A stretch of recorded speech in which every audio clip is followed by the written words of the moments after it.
નમસ્કાર. તો જે ઘડીની હજારો ઉમેદવારો રાહ જોઈ રહ્યા હતા એ આખરે આવી ગઈ છે. જી હા, ગુજરાત ટીચર એલિજિબિલિટી ટેસ્ટ આઈ એટલે કે ટેટ આઈ 2025ના પરિણામો જાહેર થઈ ગયા છે. તો ચાલો આ પરિણામો શું કહે છે એની ઊંડાણપૂર્વક વાત કરીએ. અને હા, આ કોઈ નાની સૂની વાત નથી. વિચારો, 90,000થી પણ વધુ ઉમેદવારો જેવા પરિણામોની કાગડોળે રાહ જોઈ રહ્યા હતા, એમની આતુરતાનો હવે અંત આવ્યો છે. તો આજે આપણે શું જોવાના છીએ? સૌથી પહેલાં રિઝલ્ટ જે જાહેર થયું છે એની વાત. પછી આંકડા શું કહે છે એના પર એક નજર.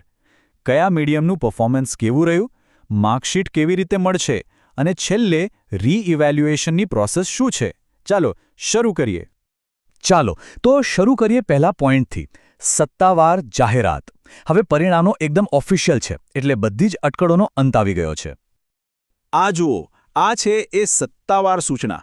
રાજ્ય પરીક્ષા બોર્ડ ગાંધીનગર તરફથી 30 જાન્યુઆરી 2026ના રોજ આ નોટિફિકેશન બહાર પાડવામાં આવ્યું હતું. એટલે કે માહિતી એકદમ પાક્કી છે. ચાલો હવે આવીએ સૌથી રસપ્રદ ભાગ પર, આંકડાઓ પર એક નજર, કારણ કે આ નંબર જ આપણને આખી વાત સમજાવશે.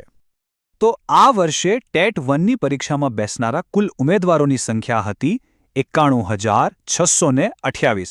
ખૂબ મોટો આંકડો છે ખરું ને? હવે 91,628માંથી ક્વોલિફાય કેટલા થયા? તો આંકડો છે 11,027. આટલા ઉમેદવારો સફળ થયા છે. મતલબ કે ઓવરઓલ પાસ પર્સન્ટેજ રહ્યો છે 12.03%. બસ આટલો જ. આ આંકડો જ બતાવે છે કે આ પરીક્ષામાં સ્પર્ધાનું લેવલ કેટલું હાઈ હતું. હવે ચાલો આ પરિણામોને જરા જુદા એંગલથી જોઈએ, એટલે કે માધ્યમ પ્રમાણે કોનું પ્રદર્શન કેવું રહ્યું એ સમજીએ. અહીંયા આંકડા એકદમ સ્પષ્ટ છે. સૌથી સારું પરફોર્મન્સ રહ્યું છે ગુજરાતી માધ્યમના ઉમેદવારોનું, જેમનું પાસિંગ પર્સન્ટેજ છે 12.21%. એના પછી આવે છે અંગ્રેજી માધ્યમ 8.90% સાથે, અને હિન્દી માધ્યમનું પરિણામ 5.57% રહ્યું છે. અને આ બધા આંકડા ક્યાંથી આવ્યા? તો આ રહ્યા ઓફિશિયલ રિપોર્ટના આંકડા. અહીં ત્રણેય માધ્યમના પરિણામોનું વિગતવાર વિશ્લેષણ આપવામાં આવ્યું છે, જેથી બધું જ એકદમ પારદર્શક રહે. સારું, તો પરિણામોની વાત તો થઈ ગઈ, પણ હવે જે લોકો પાસ થયા છે એમણે આગળ શું કરવાનું છે? ચાલો હવે માર્કશીટ કેવી રીતે મળશે એના પર આવીએ. તો જે પણ ઉમેદવારો ક્વોલિફાય થયા છે એમને ચિંતા કરવાની જરૂર નથી. માર્કશીટ સીધી જ સ્પીડ પોસ્ટ અથવા રજિસ્ટર્ડ પોસ્ટ દ્વારા એમના એડ્રેસ પર પહોંચી જશે. અને હવે આવીએ છેલ્લા અને ખૂબ જ અગત્યના સેક્શન પર, રીઇવેલ્યુએશનની પ્રક્રિયા, એટલે કે OMR શીટ ફરીથી ચેક કરાવવાની પ્રોસેસ. તો જો કોઈ ઉમેદવારને એવું લાગતું હોય કે એમના માર્ક્સમાં કોઈ ભૂલ છે અને એમને પોતાની OMR શીટ ફરીથી ચેક કરાવવી છે, તો એ શક્ય છે. પણ એના માટે શું કરવું પડે? એના માટે એકદમ સિમ્પલ સ્ટેપ્સ છે. પહેલું, SCBની ઓફિશિયલ વેબસાઇટ પર ઓનલાઈન એપ્લાય કરવાનું છે.